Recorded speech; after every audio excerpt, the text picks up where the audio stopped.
Tuan Haji Muhammad Sabu, silakan. Tuan Di-Pertua, soalan nombor 6. Terima kasih. Silakan Yang Amat Menteri. Terima kasih Tuan Yang Di-Pertua. Saya mengucapkan terima kasih kepada Kota Raja atas soalan ini.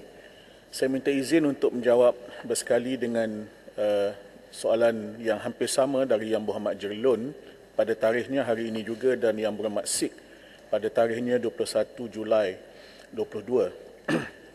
Berkaitan konflik yang berlaku di Ukraine, kita memahami apakah latar belakang geopolitik yang menyebabkan konflik ini tercetus.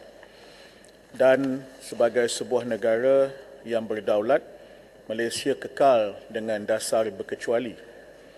Kita pada waktu yang sama tidak bersetuju dengan pencerobohan oleh mana-mana negara ke atas mana-mana negara yang merdeka.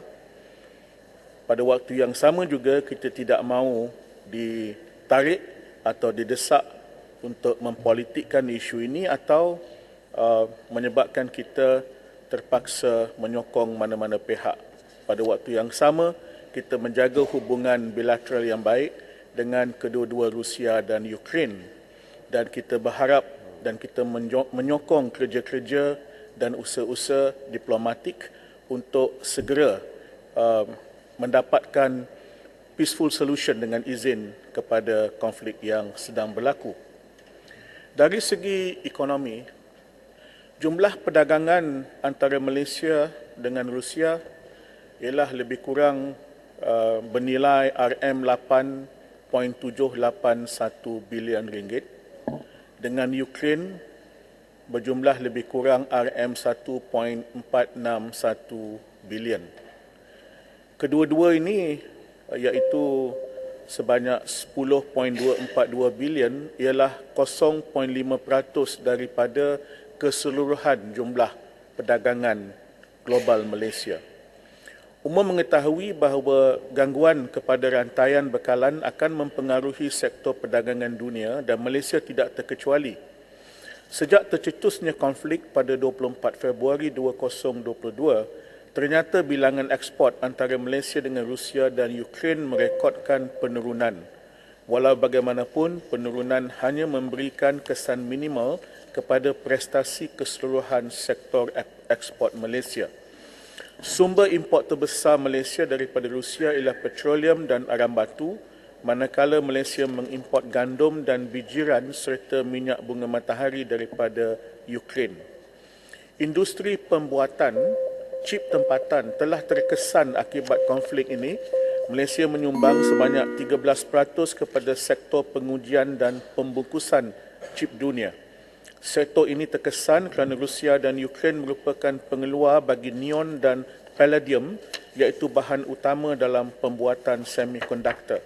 Hal ini akan menyebabkan pengurangan ekspor komponen tersebut ke pasaran dunia terutamanya di Eropah. Kerajaan melalui MITI khususnya secara berterusan melaksanakan langkah-langkah proaktif untuk mengurangkan kesan sporadik ke atas ekonomi negara akibat daripada konflik Rusia-Ukraine. Antara lain, kerajaan komited untuk melonjakkan prestasi perdagangan antarabangsa dan pelaburan negara dengan menggalakkan penerokaan pasaran baru bersama negara-negara dagang yang tidak terlibat dalam konflik tersebut.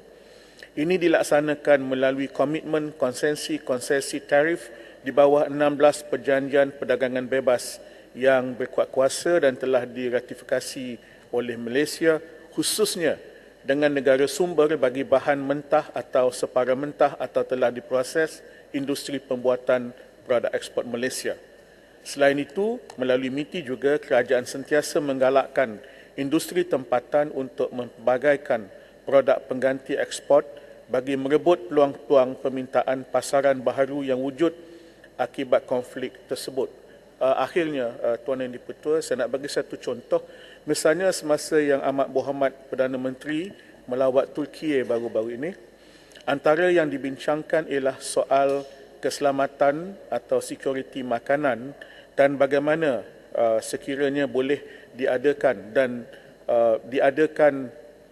reverse investment berkaitan dengan produk-produk makanan di Turki untuk memenuhi sebahagian daripada keperluan bekalan makanan di Malaysia. Terima kasih. Terima kasih. Silakan Yang Amat. Tuan Yang Dipertua, ada atau tidak lagi yang barang yang kita telah order daripada Ukraine tergendala kerana peperangan ini untuk sampai ikut jadual? Perkara yang kedua saya nak sebut di sini iaitu kerajaan untuk memastikan rantau ini tidak akan terlibat secara langsung dalam pergolakan. Apakah tindakan keluarga Sultan Sulu menyaman hal Sabah ini di Perancis dan juga di Spain boleh menimbulkan satu pergolakan baru di rantau ini? Minta Menteri Luar memberi pandangan hal ini. Terima kasih. Tuan Yang Dipertua, saya akan jawab secara bertulis kerana detail berkaitan dengan sama ada masih ada bekalan yang sudah dipesan terlebih dahulu tetapi masih belum sampai.